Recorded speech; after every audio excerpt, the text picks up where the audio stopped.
Penalti gini, karena ini bahannya kan bukan bahan dari dalam negeri. Ini pada saat pesan ke luar negeri itu kena penaltinya karena ada keterlambatan waktu. Karena misalnya di Fabean. Ini ada keterlambatan dan itu kita tetap terapkan sesuai ketentuan. Kena penalti. Banyak yang bertanya nih Pak. Dari jogging tracknya Ya, saja. karena itu dianggap dari luar negeri katanya produknya. Sebenarnya itu dari luar negeri atau bukan Pak? Kalau nggak salah, saya lupa lagi itu. Tapi kalau menurut saya itu bukan dari luar negeri, Pak. Bukan ya? Iya. Saya menyampaikan terima kasih banyak kepada khususnya Wakil Bupati Bu Putri Karlina yang telah merespon apa yang saya sampaikan di akun TikTok saya pribadi dan kemudian dikutip oleh media yang pada intinya saya atau kami selaku warga masyarakat Kabupaten Garut berharap dan meminta kepada Bapak Sakur selaku Bupati dan Ibu Putri Karlina selaku Wakil Bupati jangan terlalu percaya dengan apa yang disampaikan oleh pejabat karena mereka itu ingin mencari perhatian dari pimpinannya. Tidak sedikit yang menyampaikan laporan asal Bapak senang. Nah, di bawahnya nggak tahu. Salah satu contoh fakta Bu Putri telah terjun ke lapangan Ciatil yaitu mengecek adanya jogging track yang sebenarnya. Itu Bu sudah dibabat rumputnya. Sebelumnya Ibu bisa scroll, bisa melihat saya sudah inbox ke TikToknya Ibu Wakil Bupati. Itu sebelumnya sangat-sangat kalau bahasa Sundanya gamblung gitu ya.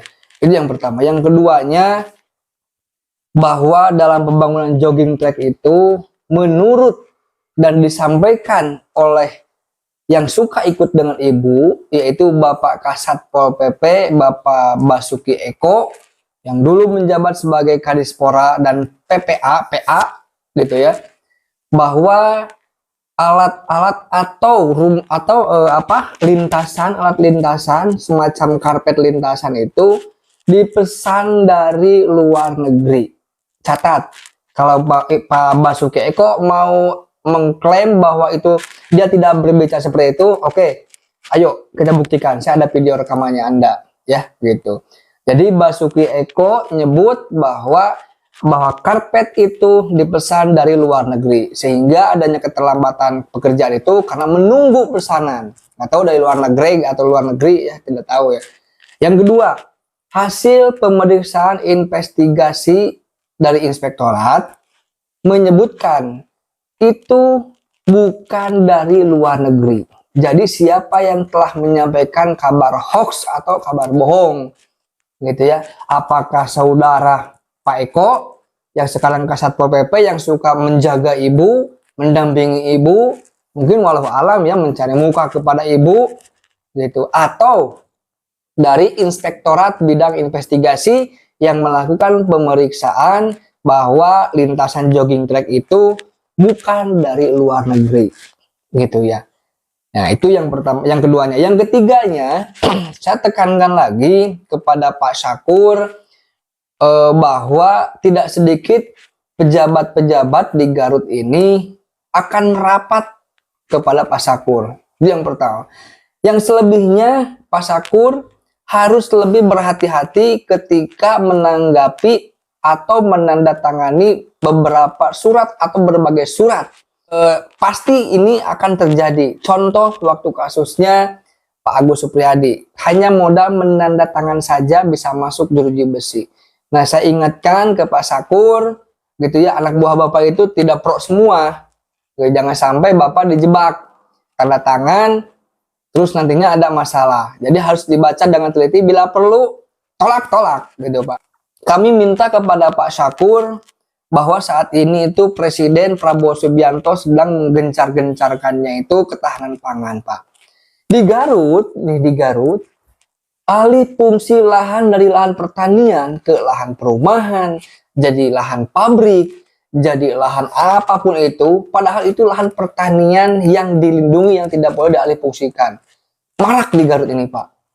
Nah, itu ke belakangnya. Bahkan salah satunya diantaranya yaitu alih fungsi lahan pertanian oleh pembangunan pabrik di Cijolang PT Pratama Abadi Industri.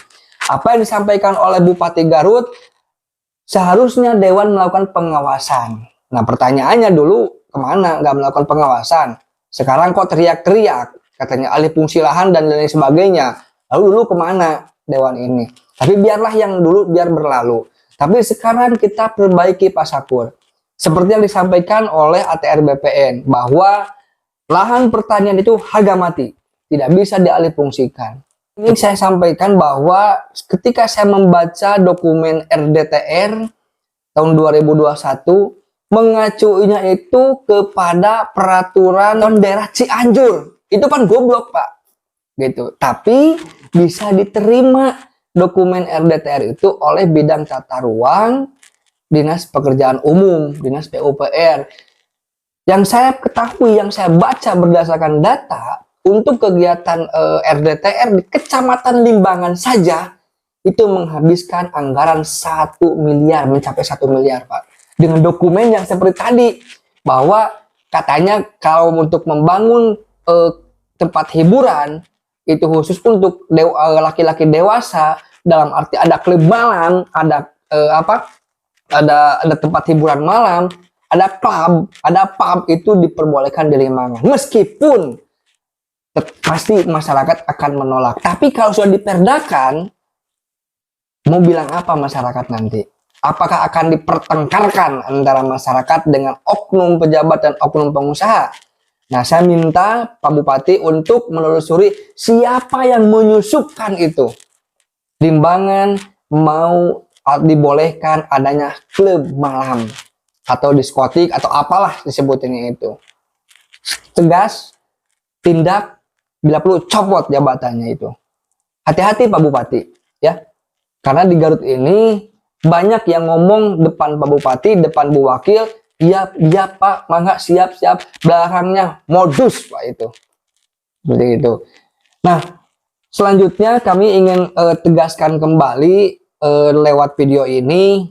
Ada yang menanyakan kepada saya, Kang, Akang kerjanya apa? Saya nggak ada kerjaan. Saya wira swasta, tapi profesi saya ini sebagai advokat, ya, pengacara publik, dan saya tidak menjadikan advokat ini menjadi ladang pencaharian, gitu ya. Nah, saya berharap Garut ini ada perubahan, ada perbaikan dari yang dulu ini sangat-sangat tertutup, sekarang menjadi bisa terbuka. Satu lagi ini, saya ingin menyampaikan nih, ini sangat penting kepada Pak Bupati dan kepada Wakil Bupati, ya. Dalam tahun 2023 salah satu SKPD itu ada belanja anggaran untuk belanja berlangganan TV dan internet mencapai sekitar 7 miliar kalau nggak salah dalam 1 tahun, ya. Belanja langganan TV, internet, kabel yang seperti itu, ya, di salah satu SKPD 7 miliar. Berani nggak membongkarnya? Gitu ya. Itu ada dokumennya dari saya. Nah, kalau kami selaku masyarakat kan tetap alasannya itu mereka nggak bisa memberikan. Tapi kalau atas perintah Bupati, yuk saya siap untuk menjadi whistleblower atau bekerja sama dengan Pak Bupati, sedikitnya atau setidaknya membatasi, mengurangi celah-celah oknum pejabat yang ingin merampok, yang akan merampok uang rakyat. Itu yang ingin saya sampaikan.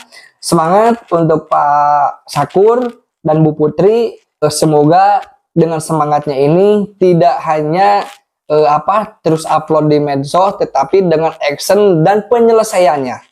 Jadi ada penyelesaiannya. Dan jangan lupa Bu Putri, ya, jogging track ini sudah diaudit, sudah diperiksa, dan ada kerugiannya itu mencapai 300 juta lebih, gitu ya. Nah, pengembalian kerugiannya itu lebih dari 60 hari. Dalam undang-undang, dalam hukum, dalam peraturan, itu tidak diperbolehkan. Maksimal 60 hari. Pertanyaannya, kenapa inspektorat tidak mau melaporkan ini kepada APH? Kenapa tidak mendorong APH untuk menindaklanjuti atas dugaan korupsi pembangunan jogging track? Audit lagi sama Ibu. Ya, laporkan atas nama pemerintah Kabupaten Garut. Karena saya belum pernah mendengar atas nama pemerintah Kabupaten Garut melaporkan oknum pejabat tersebut karena telah melakukan korupsi.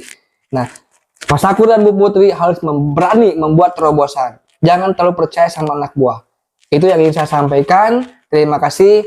Apabila ada salah kata, salah ucap, saya hanya ingin menyampaikan ini supaya ada pencerahan bagi publik, gitu ya. Jangan sampai publik ini dibohongi dan dibohongi terus, gitu ya. Terima kasih. Assalamualaikum warahmatullahi wabarakatuh.